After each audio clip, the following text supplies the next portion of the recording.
You are listening to episode 79 of the Game Deflators Podcast. This is, what is it, Ryan? Probably 6-7 weeks social distancing. I have no idea, but my name's John. Here's Ryan. Hey, everybody. Here at the Game Deflators Podcast, we like to talk about games we've recently picked up, games we're currently playing, and we just have a super time in this week's Inflation Deflation Challenge. Super is probably the most underrated statement you could have made, or overrated, however you want to look at it. So yeah, folks, this week we played Super R-Type on the Super Nintendo, and God, man, that thing is hard as nails. How could anybody ever play that in one sitting? I mean, I beat it. Well, yeah, you beat it with like multiple resets. I cheated hard. Yeah, I cheated hard too with save states, and I still was having a tough time. Okay, so dude, as always, let's go ahead and start for pickups. I actually had a pretty eventful week. When it comes to sitting in your house and having eBay at the palm of your hands, things can get pretty bad. So I went ahead and loaded up on a few games that I've been missing, and a couple games that I really probably don't know why I purchased them. So first one I picked up was Guardians Crusade. It is an RPG to the PS1, adds to my collection of RPGs on PS1, which is great. And then Beyond the Beyond. This one was an awesome pickup, in my opinion. So I've never heard normally of it. Yeah, I mean, I'd had it on my list for quite a while. So this game in particular, it was sitting on my list for a good bit, and I finally was like, hey, let me check out how retro prices for some of these more obscure RPGs are going, because a lot of the like Final Fantasy and all that is like selling like crazy, but maybe some of those lower end titles that are not as well known are, kind of low right now. So Beyond the Beyond, look at that old anime box art. Yeah, right. Isn't it great? Guardians Crusade looks even worse. So so this one look really good in this. Yeah, they do actually. I was kind of pleasantly surprised on this one. I like how they're kind of like standing in like a semicircle kind of pattern. Yeah, exactly. Yeah, they both look pretty cool. So dude, the Beyond, it was going for about 45 to 50 is what I was seeing it going at, and a low on 41. So earlier in the week, I was bidding on it. I think I talked about on the episode or the last episode, that I was really hoping that my bid would come through at like under $20, right? Or like around $20 and $8 shipping. I would have been happy, right? Well, somebody beat me out on it. The game sold with shipping. It came out to like $43. Okay, so I didn't get it. So a couple days later, I'm just kind of searching, and I find one, it says $20, $8 shipping complete, read description. I'm like, okay, this will be interesting. Let's see what it's got going. So all it says on there is, hey, I just don't own a PS1. Game disc looks fantastic. I'm not able to test it. I'm like, okay. So I hit on my watch, checked all the other games and stuff the guy was selling. You don't own a PS3? Right. So he was selling a ton of other stuff. Or a PS2. Yeah, so there's a ton of other stuff he was listing. Like he had like a frog statue and a book and some DVDs and shoes. So I looked, I'm like, this guy's clearly just clearing out his house and selling stuff. So I put that together. And then he had a copy of Dragon Warrior 7, or Dragon Quest 7, I guess, for sale. And it was the same description. Disc looks great. I don't have a PS1 to test it. So I'm like, all right, this guy's got to be telling the truth. And besides, eBay has a buyer back guarantee. He doesn't have it as not working. He just says it's untested. So if it's broken, I can return it, obviously. And so I went ahead and bought it, and I booted it up, and no problem. No scratches. Looks fantastic. The guy shipped it within a day. Like it was literally next day to my house. It was nuts. Yeah, right? So, and he obviously just had a great looking game. The only downside is the case on the front is cracked. I'll replace that with some spare cases I have here in the house. And dude, I ended up basically getting, Beyond the Beyond for probably $15 less than what it goes for on eBay. Like that's actually kind of shocking. Sweet deal. So sweet deals are out there, people. It's not Sweet just deals. The giant pickups, it's the little ones too. They're the little ones like that. Exactly. And the other two games I got Golem, which is on the PS4. It's a VR game. And the only reason I picked that up is I was looking at a list of like hard to find PSVR games, and Golem was on there. And when I looked on eBay, they were going for about $30 roughly is what they were selling for brand new. And I ended up finding it on Amazon for like 15 with Prime. So it was like no brainer. Let me pick that up. And the other one was Arizona Sunshine. Obviously living in Arizona, we love the sunshine and we love shooting zombies. So whenever we get VR set up, we got to play Arizona Sunshine. Okay. It's apparently a really fun game. And it's a PAL game as well. Yeah, I forgot something to put in my playing that I will talk about shortly, but I got my first taste of VR this week. I've Oh, never done really? VR. My friends got VR, and I checked it out. It was awesome. Well, it's a good time to kick it over to you for your pickups. So this week, I didn't pick anything up on purpose. I am not picking up the PS Plus games for May because they suck, and a lot of people were unhappy about that. I read this article earlier this week at Tech Radar by Raj Narayan, and man, Farming Simulator and City Skylines, two games I could care less about, two games most people could care less about, two games that don't measure up to the rumored Dark Souls remastered and Dying Light, two games I would love to have. So yeah, I'm gonna continue to say that, man, PS Plus just kind of sucks. Like, since they killed off, PS Vita and PS3, it's already taken a huge hit, and now they're just shoving out stuff that I mostly don't care about. Like, I can't tell you the last PS Plus game I actually sat down and played. So yeah, just unhappy, not picking that stuff up. Dude, with the PlayStation Plus, I guess my opinion on it is just download it. Like if it's going to be in your library, you have it. And not to say that you're ever going to play it, but at least you have it. And on I'm top of that, not doing it. Protest, John. well, I'm doing it, and the reason being is I kind of want to try Farming Simulator to see how it is. So, and City Skylines looks okay. It's kind of like a ripoff of a whole bunch of other games, but regardless, man, I'm gonna download it. I'm not protesting this one. Yeah, they're crappy There's got games. to They're be not. some sim fans out there that are super stoked, and this May is all for them. So, if you're one of those people out there that just loves a good sim game, then enjoy them. It would have been hilarious if they released these on April 1st as a download games and then release something else. Right? That would have been a win on Sony's part.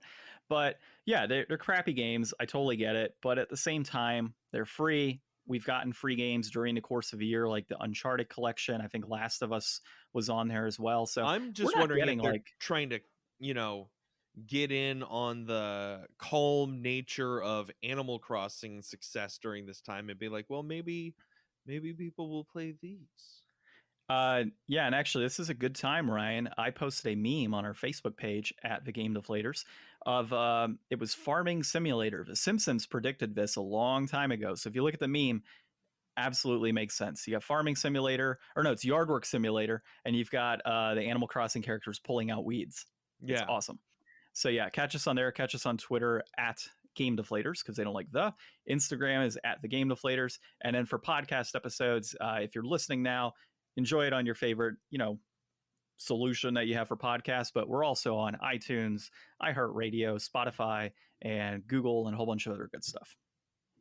And 5-star reviews, always. Yes. So dude, what are you playing? This week I went at it again. I hacked the SNES Classic this week, and You got to do mine next. That's where I played Super R-Type, and it was a fun, game. We'll talk about it more later. I was able to beat it because the SNES Classic has a function where you hit the reset switch, it creates a save state, and then you can go in and just rewind back like 30 seconds or whatever and pick up right where you left off. So I did that about 100,000 times and eventually got all the way through the game. And then I've been playing more Paper Mario. I love Paper Mario. I just got through chapter 2, which is the Dry Desert, which is one of my favorite chapters. And I'm on my way to the Haunted Forest and to Tubba Blubba's Castle. And that's one of my other favorite chapters. So the game starts off so strong, like kind of by the end, like I think that the what is it, the flower fields, I think that that's probably kind of like the weakest part for me, and it kind of sucks because it's right near the end, so it should be building momentum then. But like the whole first half of this game is like some of my favorite memories in gaming, so I've been loving to death playing that just kind of here and there where I'm waiting on something or standing in a line. It's super easy. And then been playing Final Fantasy VII Remake, which Yeah, I've been seeing that, man. Your wife keeps posting Facebook posts. yeah, it's been great. Man, last night in that I mean, I guess spoilers for anybody, but not really. There's a part in the game where you have to fight a boss, and that boss is a iteration of a Final Fantasy VII enemy that is a stronger enemy, but just a regular enemy that you can run into in the world. And I think everybody was really waiting to see how it would get implemented, and that's the Hell House. Do you remember the Hell House from Final Fantasy VII, John?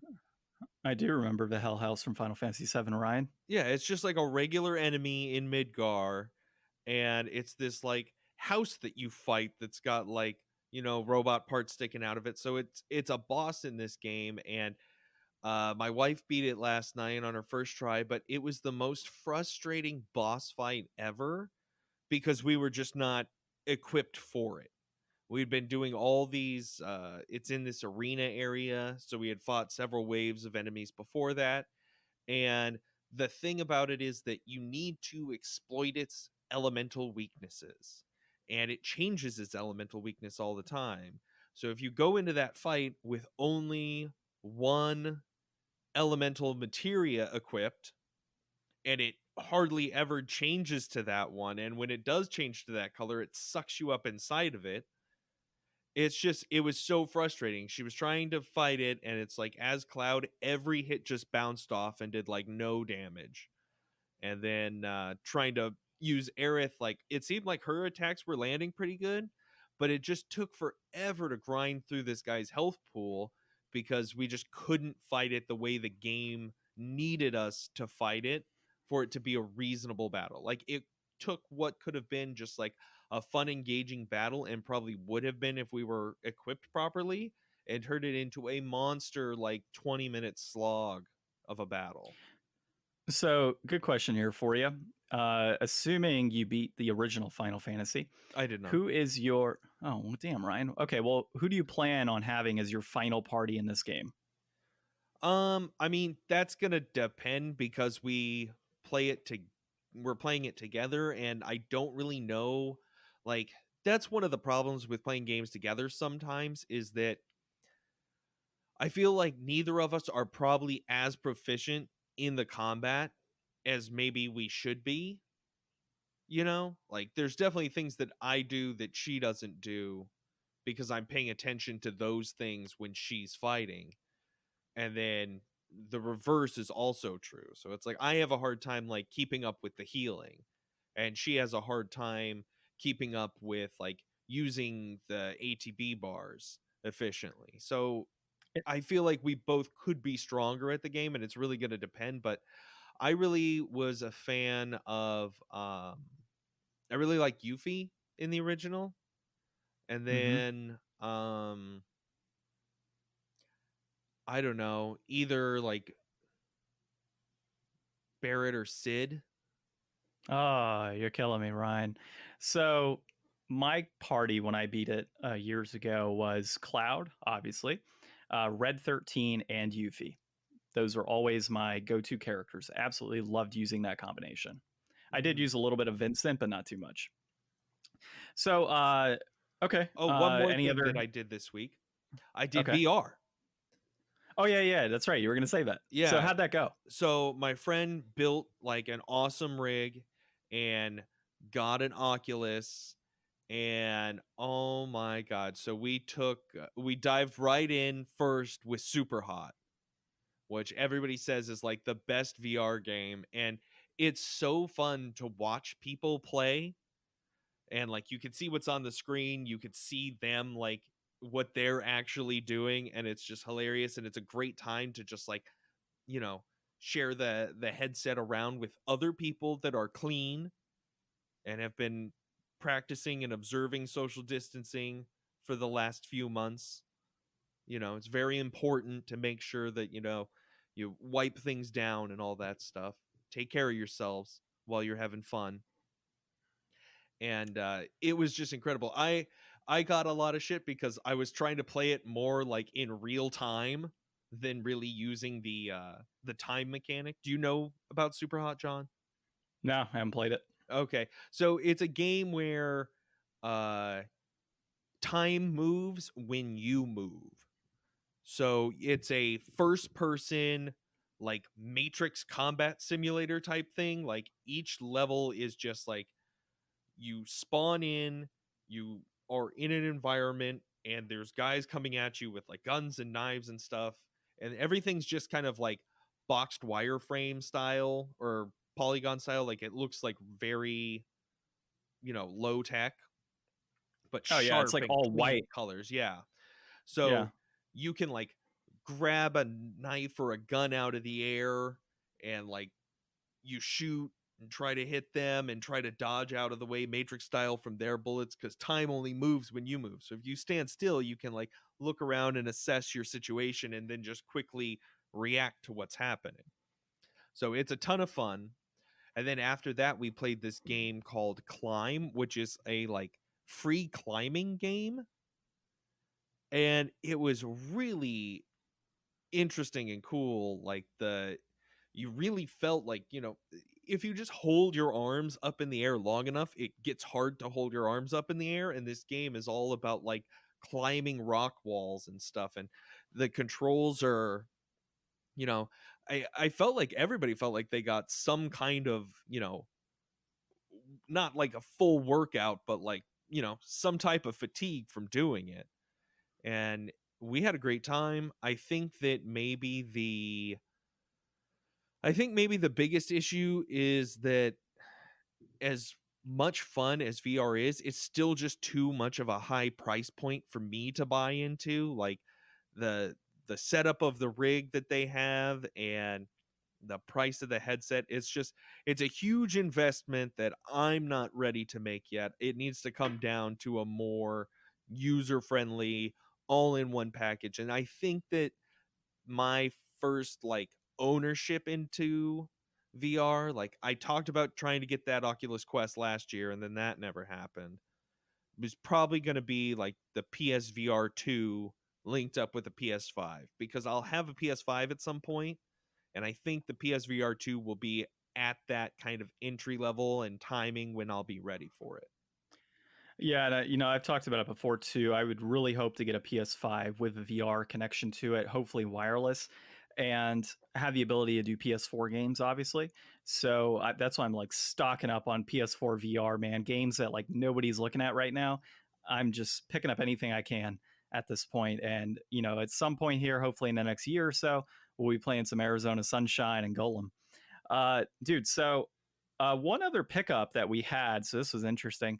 So at my wife's work, they have like this free table where people just like leave random crap all the time. And it's just like, if it's on the table, you could take it. Like that's what it's for.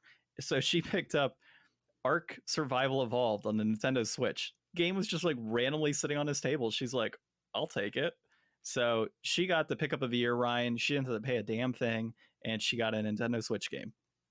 So, other than that, what I'm currently playing, still playing some Neverwinter Nights. We're in the middle of chapter 2, I think, actually, still technically.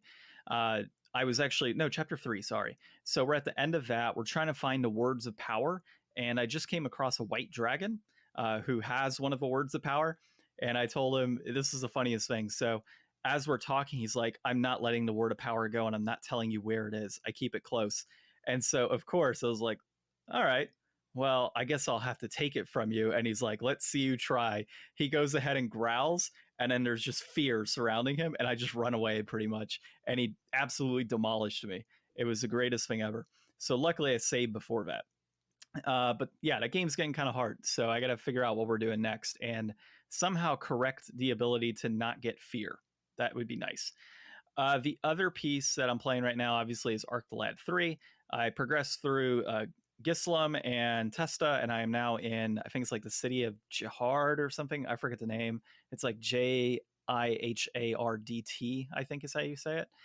And I'm on mission number 52, I believe. And I think the game progresses to disc 2 around mission 64 roughly. But so far, dude, the game's been a blast. I'm still enjoying it. uh, there's one piece of the game that's really funny. So there's this gang called the Rainbow Bridge Gang, and the main dude, this just truly shows you 90s RPGs. I don't know how many times the secondary character, so not Alec but Lutz, has called them fruitcakes and fairies in the game. And I'm like, this would never fly in this day and age, this game. I'm just like amazed by how much developers and writers got away with back in like 92 and 93. It's crazy. So I just like, there's so many puns. I've been laughing at just about everything.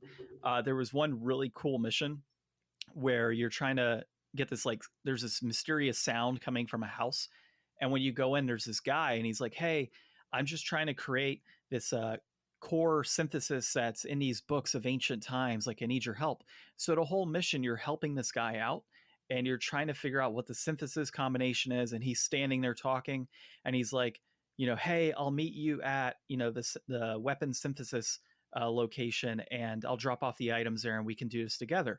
Well, you go run the rest of your mission, and when you get there, they're like, oh yeah, he died like a year ago.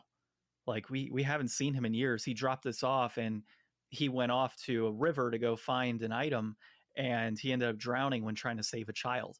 I'm like, what? So like this whole time you're interacting with a ghost in this mission. And it was just like, blew my mind. Like, all the mini stories that are in Arctolad 3 of these hunter missions are just great, dude. Like, some are really dumb, but some are just flipping cool, man. As you go through them, you're like, wow, this is like a really cool experience. Just all the different types of, missions and people you interact with. Another game that that kind of reminds me of is one that you almost played, was Lost Odyssey. It has this oh, well, I have it. Like, I need to play it.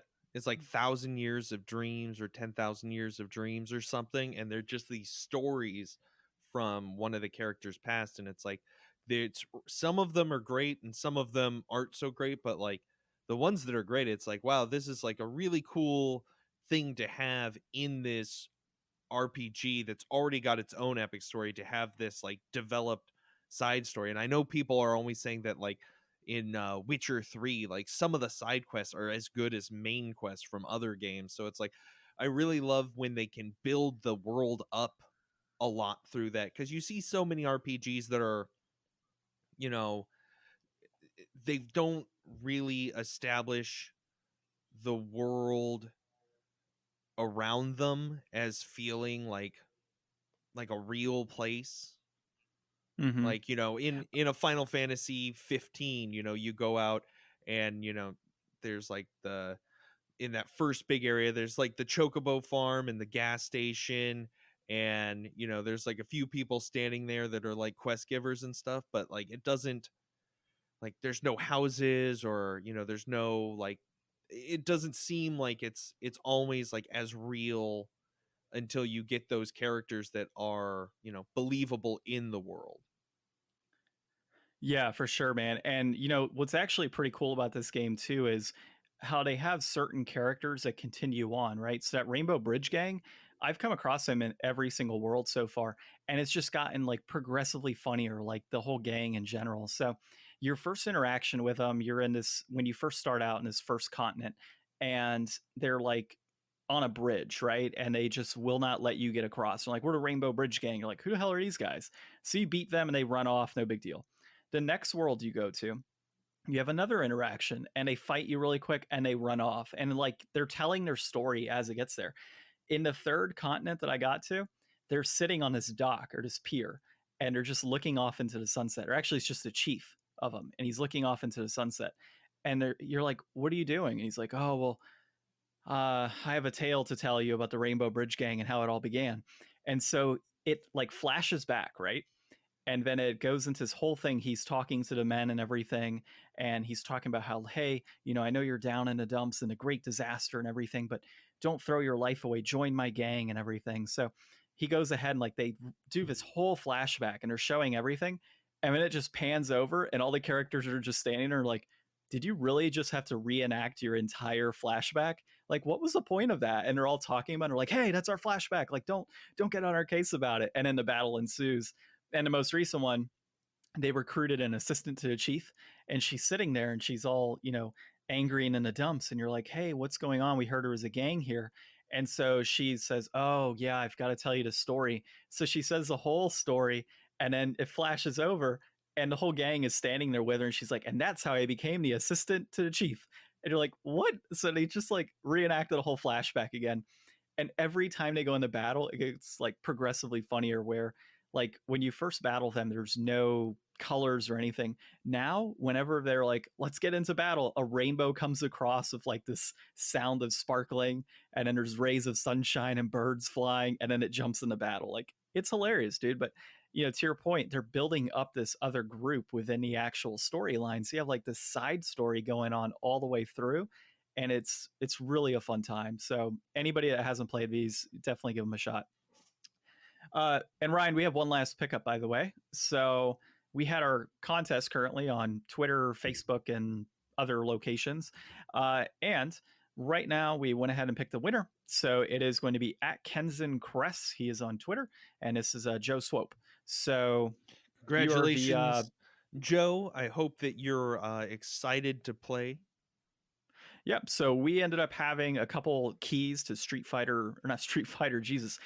of Rage 4. And because I recently picked up the collector's editions, and Limited Run Games said, hey, we don't want you to wait until fall to pick this up. So we're going to go ahead and give you some key gens, right? Not key gens, but some keys to Steam so you can go ahead and play it. So Joe, have fun with that. Hope you don't have the game already. If you do, feel free to give it to a friend. And I've heard some great reviews. It actually it's seems supposed pretty to be cool. a pretty good game. Yeah, I'm going to take the extra key I have and use it for myself so I can play it. Okay, man. Well, let's get on this guy's level. So to start off our news, a man was recently busted for playing Apex Legends on an airport screen. If you check out the picture, it's fantastic. He's sitting there, and he's got, how they have those walls of TV screens when you're sitting down, and it's got like all of the different flight departures and stuff. It doesn't look like anybody's around. It's obviously very late, and this dude's traveling, so he decided, you know what, I got my PlayStation, and he just hooks right into the TV, and he's playing Apex Legends there, and it's like, this guy, he's a legend, and I love it. I think this is awesome. It wrapped up with no problem. They just politely asked him if he could cease what he's doing, and he asked if he could finish his game, and they said no. So that sucks for him, but I love it. I love that that's something that somebody did. And dude, that was I'm trying to think. Oh, it was on one of our later articles about Nintendo. After I read the article, I scrolled down and I saw it as a featured article. I'm like, no, there's no way that this isn't true. And I clicked it. And it's like, yeah, so apparently this is by Matthew Galt at Vice, and we've actually got another article from him this week too. So thank you, Matthew, for reporting the fun news. And this is actually something that I took from this article and learned. I've been looking to get a TV to set up on my desk at home for plugging in consoles and stuff and playing games. And man, it's just so hard to find like a 32-inch TV. Like, you have to go online. They're like still like $130.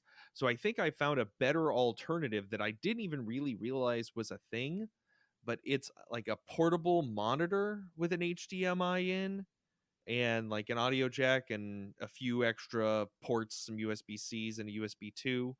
And it's just like a 15.6-inch monitor, basically a tablet that's just a screen. And it's like, that's what this guy needs, and that's what I need. So I think that whoever this guy is, we could both, benefit from getting one of these. Yeah, and I do wonder, though, who is carrying around a full-blown PS4 and HDMI cable and everything else, in their like carry-on luggage for an airport? Like, that's I mean, it depends on what you're traveling for, I guess. Some people do it. I mean, they make you at the airport take out any full-size consoles. And when I was traveling last, I did not take my Switch out.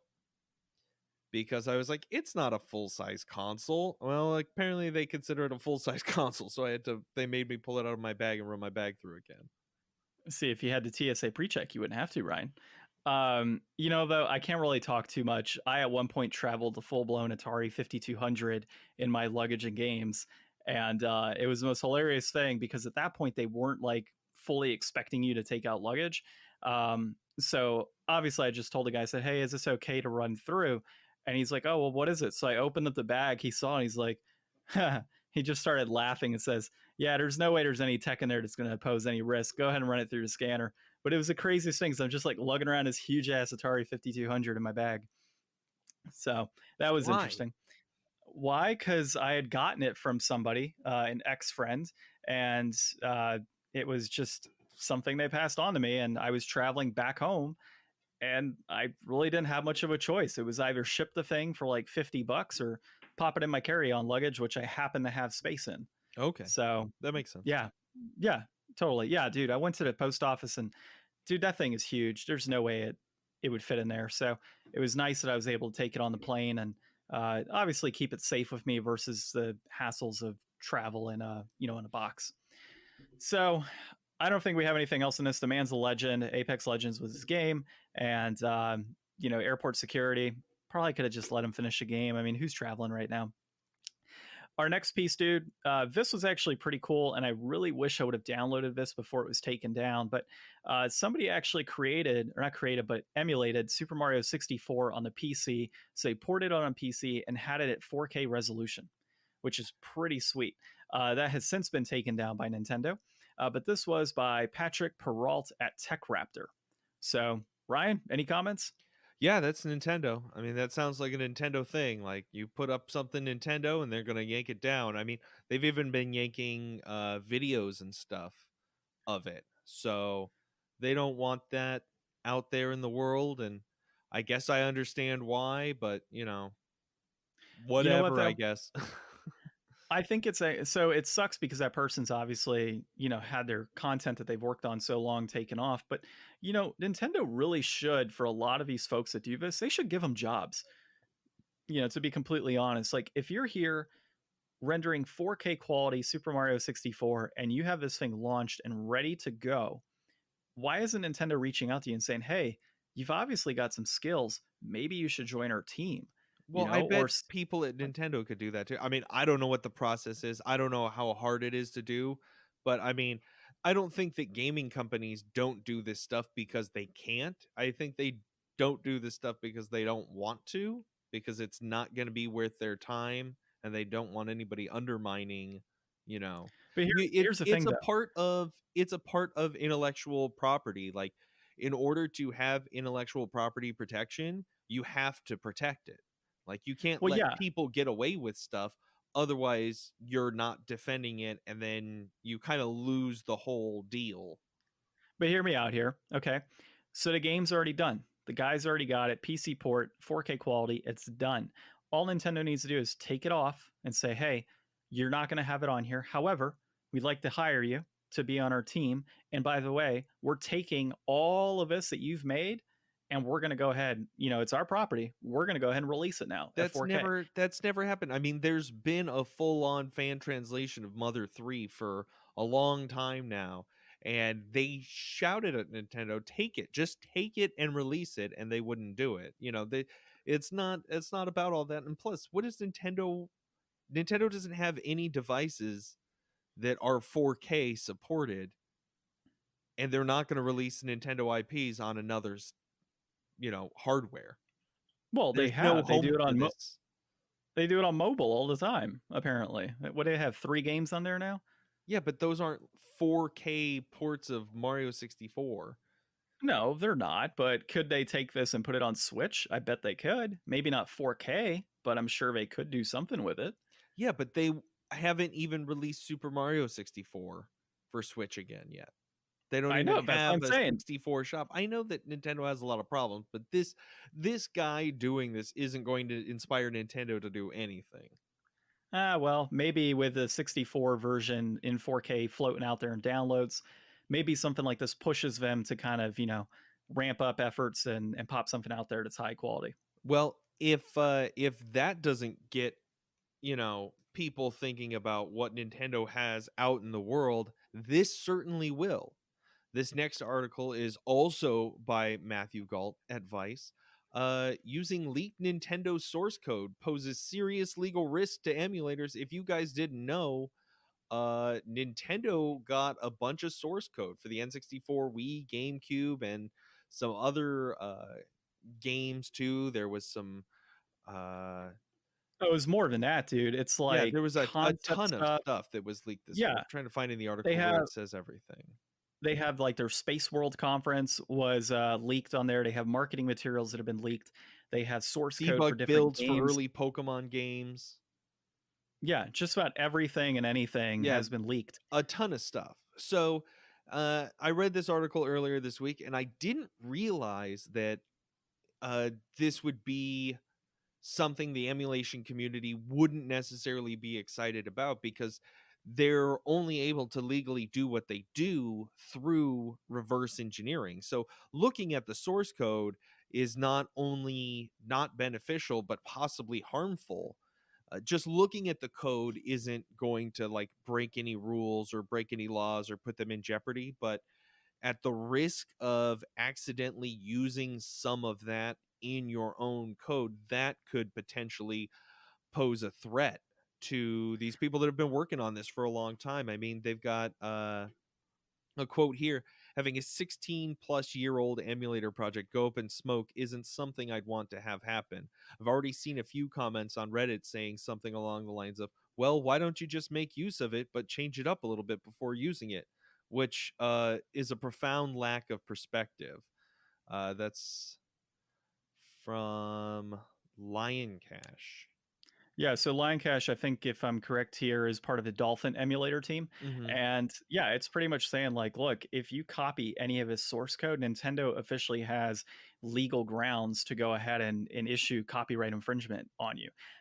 Right now, as it stands in the US at least, reverse engineering an emulator and doing all of that they do is not illegal.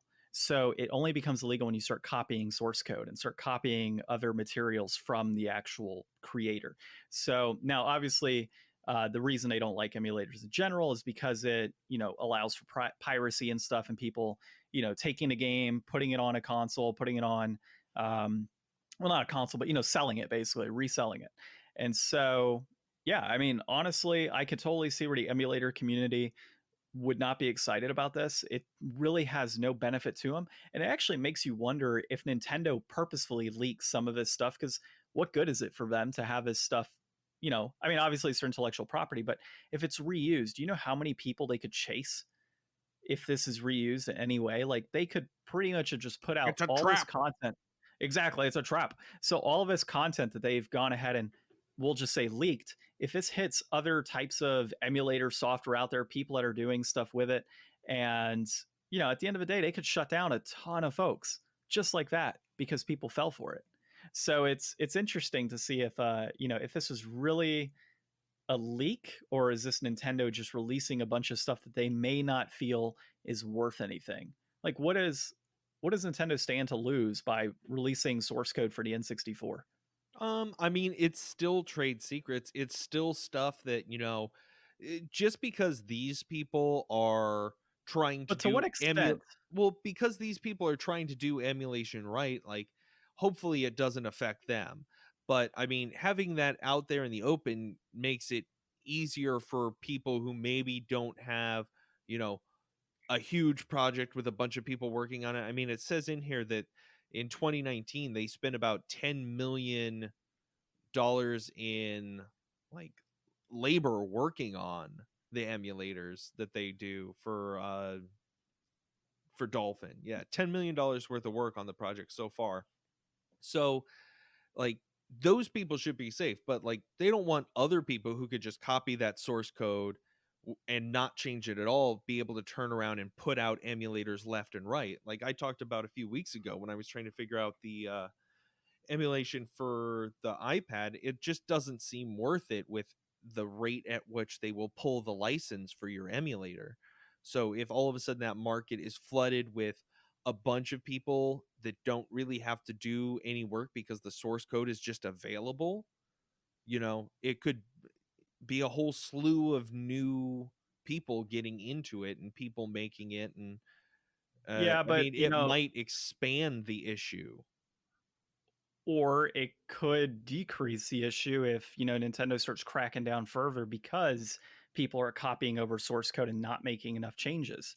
So, I mean, it could go two ways here. Emulation's always been a problem for Nintendo and really everybody out there. There's emulations for PS1, PS2, Sega, every Sega game you can think of, Atari, like there's emulation everywhere. So, it's always been an issue for these companies and it's probably never going to go away. But maybe Nintendo looked at that and said, hey, we can crack down on a whole bunch of people, maybe decrease how this is being created. So who knows at this point? I mean, we really don't know the ins and outs of this outside of there's a massive leak that just happened. It's not going to be really used by the emulator community. And Nintendo's just kind of sitting back and waiting, I think. So, well, dude, do we have anything else here on emulators? Nope. Moving on. The PS5's price could be undercut by Xbox Series X, analysts suggest. This is by Sammy Barker at Push Square. And I just want to say off the top of the bat, looking at the image they chose to head this article, close up of the new PS5 controller, and man, I want to put my hands on that controller. That controller looks That's like what it feels good. She said.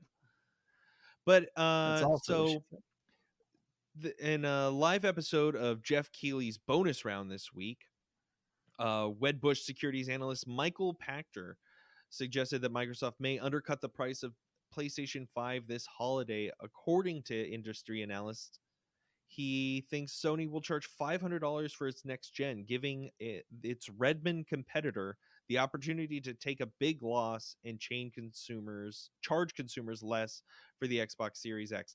And this reminds me of the 1995 E3, the price heard around the world, where after Sega took the stage and spoke about their new Sega Saturn console, a Sony representative got up on stage and just said $299 and undercut them by $100 and established the dominance of the PlayStation as we know it today. Can Xbox step up to the bat and deliver another price heard around the world? Or does it really matter? I'm not sure at this point. We've been talking so much about the Xbox and the PS5. I've been saying for weeks now that I'm tired of talking about the Xbox and the PS5 because it just seems like, we get a little bit more info. We got a little bit more info. We got that big dump of all the specs and that was fine. But it's like, I just want everything to be out in the open and then we can talk about it. And then there won't have to be more speculation. People could start writing articles on other things. Well, we mentioned it last week. There was a leak recently said that Sony will be unveiling their console. So hopefully fully unveiling the console on June 19th. So hopefully it actually comes true. We'll obviously know about that here in the next few weeks and we'll talk about it then, even though you hate talking about it. But dude, I honestly think that right now Xbox is poised to potentially take over the next generation. So I'm not an Xbox fan. I mean, I really haven't been. And I've always been a Sony fan. But right now, Sony is in a position where they are probably going to end up losing a lot of money. I don't know why they're going to end up losing so much money, considering if Xbox is able to come in at, say, $400, why isn't Sony allowed to come in at $400? What's the issue on their end that's making this so much more expensive? I mean, is it the SSD? Like, what do they have in their console that's jacking up the price that much?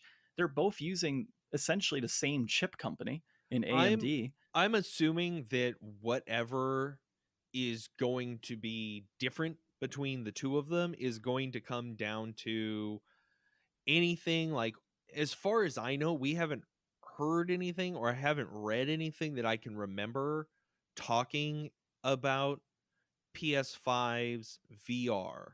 Like, we know that it's going to happen, but I don't know what we know about that, and I don't know how much of that is going to be actually in the VR device versus on board the console.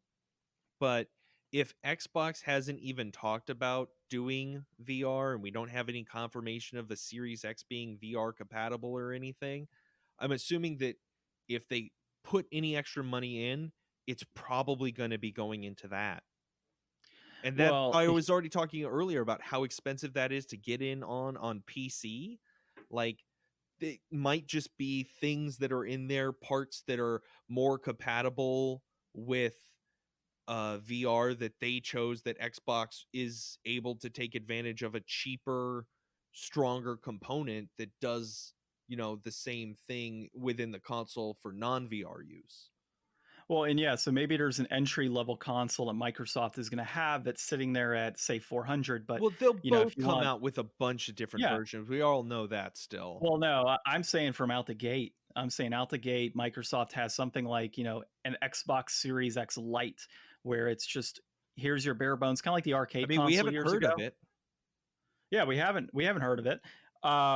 So I mean, who knows? They could be coming out the gate with something that is really just not the full blown, like every single spec you can have, kind of like a car. You're going to get this. This is what you got, but you can upgrade for X amount. But at least this is what you're going to get out the gate. Plus, they have the Xbox Pass and everything else that's going on with it. The payment plans. I think Yeah. they're set up. I Now, think you and I are just kind of out of touch. Like, we're at the point where we're already established. Like, we already know where we like to game and what we like to play, and we're both mostly Sony and Nintendo people. And I mean, I love my 360, and it was definitely a better choice for me at the time than the PS3, I think, and I really appreciate that decision even now. Like, I've played way more Xbox than I have played PS3 since I got a PS3, I'm pretty sure. And I just think that not knowing exactly what's going on with the younger generation, like people that this is going to be their first console. If this was going to be your first console, I mean, I don't think that the PS5 is, as far as I know, is offering what the Series X is going to offer. If it's going to be cheaper, if you're going to have the option for those payment plans, if you're going to be able to get Game Pass, like, I feel like you're just going to get such a better deal as a new gamer. And that's the biggest advantage that I can really see. But for people that are going to get both, or people that already know what they want, I really don't think that most of the decision making is going to come down to us. It's going to be coming down to these people that are, they're teenagers, and this is going to be the first new console that they've had because, their dad has had a PS3 or a PS4 or, an Xbox One or a Switch. This could be like their well, first big new console. and the other thing too is a lot of younger gamers. I don't know about you, but I see a lot of them going to PC for stuff too. So it could Or very well be that phones. they, I saw yeah, a or phones, tremendous yeah. video on Unbox Therapy this week, but I think it was from last week. The video was on a gaming phone by Tencent that has like pop up like joist or pop up like real tactile left and right shoulder buttons and all these accessories that go onto it. And I mean, it's only like a $700 phone. Like, it's not even like top tier flagship pricing, but you can game like crazy on it. Like, if you're a kid that all you want to do is play Fortnite, like, you don't need these consoles. Well, yeah, dude. So that collection I bought, when we were talking about it a few weeks ago, I asked the kid, I'm like, it wasn't really a kid, it was a, high school student, but I said, hey, what do you game? Like, you're not interested in this stuff that you're selling me? He's like, no. He's like, I mainly just play like NBA 2K and Fortnite. I'm like, that's kind of sad. Like, you're selling me thousands of dollars in games and you just play Fortnite and NBA 2K. Some Like, people you're know what they missing out. like. I mean, we're just as bad. Like, I've never even tried Fortnite, and I'm I playing won't Paper try it. Mario for like the 7th or 8th time.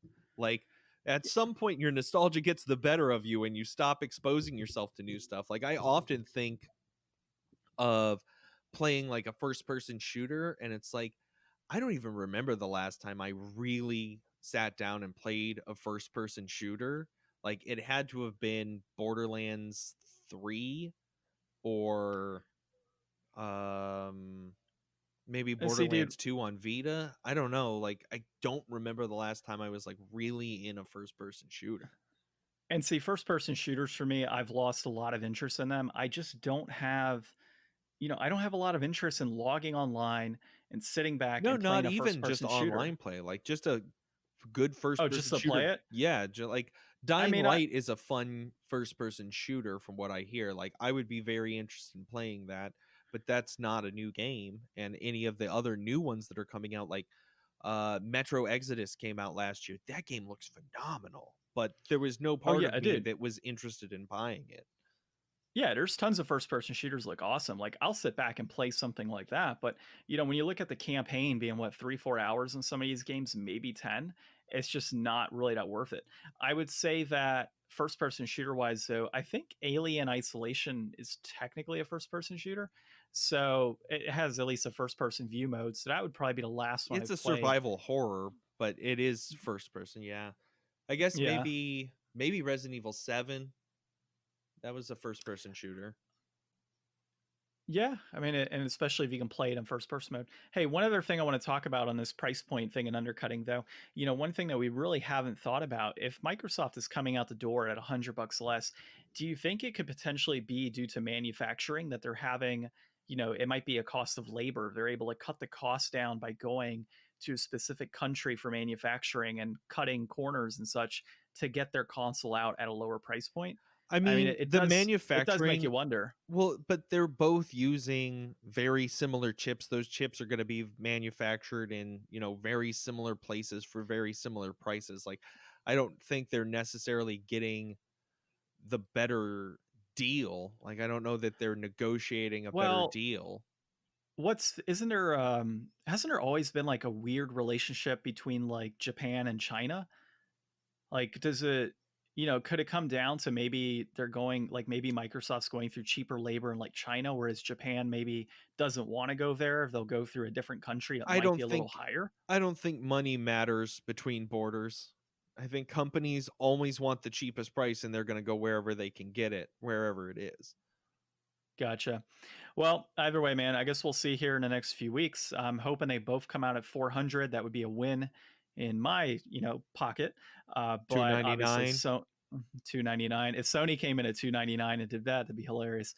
And they'd lose a lot of money. Okay. Well, that being said, man, let's get into our inflation deflation game of the week. So I'll let you open this one up. This week we played Super R-Type. Developed by IREM, published by IREM, released in September of 1991. It is a horizontal scrolling shooter, and Entertainment Weekly picked the game as the #2 greatest game available in 1991.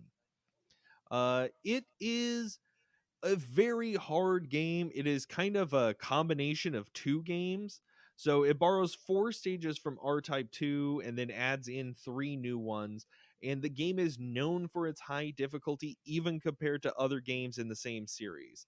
It's got no checkpoints. If you die, you start the level over again.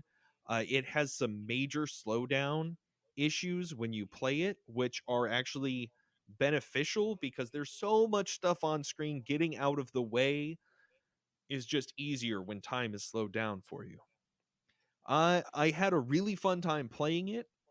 It was really hard. Like I said earlier, I beat it. I played it on my Super Nintendo Classic, hitting that reset switch and rewinding time to be able to eventually go through. I don't think that this game is beatable without that type of technology.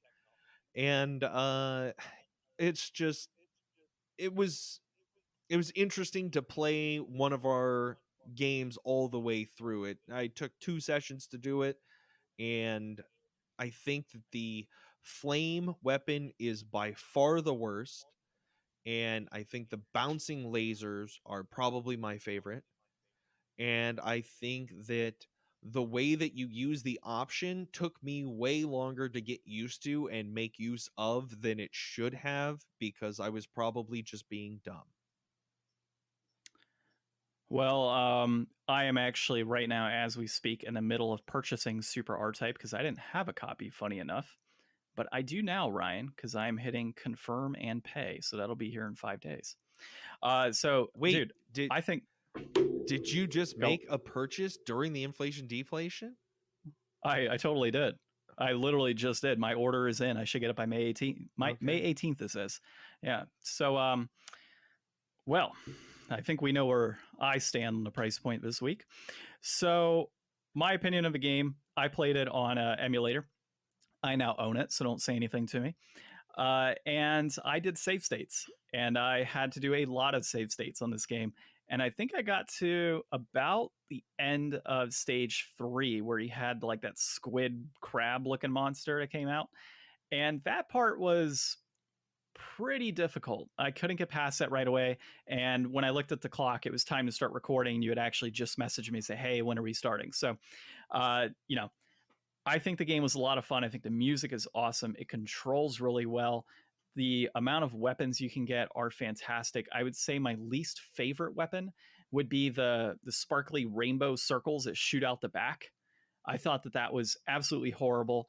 Like, that's just where you had your option set up, dude. You can launch your option off and switch it to the front. Yeah, no, I know that. And I was doing that for a lot of things. So when it was set up to the front, obviously it did different, things. But when I had it on the back and it was just a rainbows coming out, and that was the worst one. I don't think I ever saw that. Oh man, yeah. So there's like a bunch of rainbow circles that fly out the back. And I honestly, my favorite weapon in that game was when you're shooting forward, and then you've also got like the little beacon on the top that's shooting for you, as well as dropping missiles. Mm-hmm. That was awesome. And then having the fireballs shoot out in like spurts of 5 in like a cone shape. That to me was like the pinnacle of, while I was playing, that was the pinnacle of damage that was being done. Like, it was consistent. Like, I was destroying everything and anything. The only reason I got stuck was just because that boss takes up like the entire screen, man, and you can't get past him. That's a tough one. Yeah, that was a tough one to get through. Plus, enemies are flying everywhere. That was difficult. And he's shooting out enemies and beams and stuff as well. And there's also beams flying at you. So it was a tough boss fight. And I'm going to have to get back into it, man, because it was a lot of fun. I really did enjoy this game. I played some of R-Type 2 on my GBA a few months back, and that was my first time ever playing the R-Type series. And now that I've played another one, like on Super Nintendo, like that feels pretty good. It's a cool series. Like, I've never been a big shmup person, but I think it's something that if I play maybe like 1 or 2 a year, I could kind of build up over time more of an appreciation for it. Yeah, I think with this game, if I were to play this one pretty consistently, I think it is possible to get through it with one sitting. Dude, I did notice that after stage 3, when you get into the caverns, it does actually have a save state there. So it allows you to start from stage 3. So that was interesting. But yeah, man, with shoot 'em ups in general, I enjoy them. They're not usually like my favorite thing to jump into, but they're still fun. They're something you can pick up and play. To get really good at one, though, you really do have to like consistently hammer down and play it all the way through, and just kind of get used to the idea that you're going to die a lot and you're going to be restarting a lot as well. Yep. So, all right, brass tacks, sir. So complete in box, we're sitting at $46.99. That peaked at $68.95 in January of 2015. That price is pretty much holding. And then loose copy would run you $9.99, except I just picked one up at $9.95, so that's lower. And that peaked at $13.41 back in June of last year. And that game has been trending downwards in overall price point. So I think it's totally worth it at that price. I mean, honestly, $13 would still be a great price for this game. So, I'm going to go ahead for my end on this and say it is absolutely deflated. I think it's worth at least a few bucks more for this game. I think just about anything that's this level of quality for $10 is going to be worth it. Yeah, you could pick this game up on like Nintendo Switch through, not saying you can right now, but if you had the ability to pick this up on like the online Nintendo Switch store or a digital version on, say, PlayStation or something along those lines. I don't think it would ever be on PlayStation. It's super R-Type. It would. I know. I'm just saying, if you were able to pick a game up of this nature, you would pay $10 for that game. Oh yeah, easily. For something equivalent. Yeah, anything that's like this, you would pay $10 for it, as long as the quality was there. And the quality truly is here. The difficulty can be absurd, but I think as you get used to it, it's definitely beatable. It's going to take a while. And at $10, you can't beat that price point. Yeah, this is a good one. You can beat the price point. It could be $5, but $10 is not bad. And like I said, I just picked it up because of that. So, well, dude, are you also on the deflated side of this? Yes, for sure. All right, for sure. Cool. I don't know yet what we're playing next week. So we actually have a pretty cool episode. We're going to be having a special guest. We're going to have Sega Shiro podcast. They're going to be on an episode with us next week. And been talking to the guys over there. We've actually got a few messages that came in on Discord over the last 24 hours we got to catch up on. But we're hoping to have a pretty cool episode. I think right now we're thinking potentially doing like a Saturn versus PlayStation face-off of a game. So we got to see a common game between the two consoles. And then maybe what we'll do is talk about like, our viewpoints on PlayStation's version, and they'll talk about the Saturn side of things. And that could be the inflation deflation. So we just got to work out a few things, but I think it's gonna be a pretty cool episode. Pretty stoked to be doing this. And it's going to be fun, man. So excited to go ahead and do a co-episode of another podcast. Yeah, it sounds good to me. Yeah, man. All right. Well, this has been episode 79 of the Game Deflators Podcast. I'm John. I'm Ryan. And thanks for listening.